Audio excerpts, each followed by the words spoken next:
শ্রী শ্রী মায়ের উপদেশ। মা বলছেন, কত সৌভাগ্যে মা এই জন্ম, খুব করে ভগবানকে ডেকে যাও। খাটতে হয়, না খাটলে কি কিছু হয়? সংসারের কাজকর্মের মধ্যেও একটি সময় করে নিতে হয়। আমার কথা কি বলবো মা, আমি তখন দক্ষিণেশ্বরে রাত 3টের সময় উঠে জপে বসতুম, কোনো হুঁশ থাকতো না।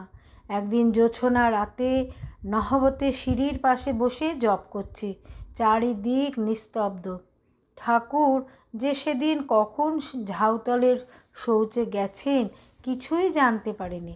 অন্যদিন জুতো শব্দে টের পাই। খুব ধ্যান জমে গেছে।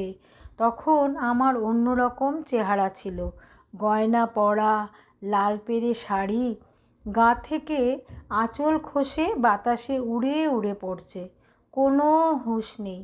সেসব দিন কি গিয়েছে মা।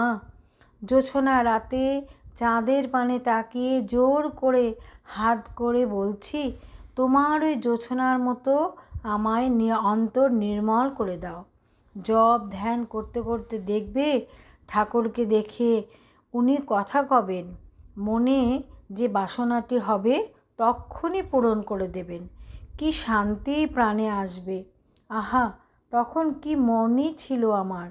বৃন্দে একদিন আমার সামনে একটি কাশি গড়িয়ে দিলে আমার বুকের মধ্যে যেন এসে লাগলো। শব্দটা বজ্রের মতো লেগেছিল।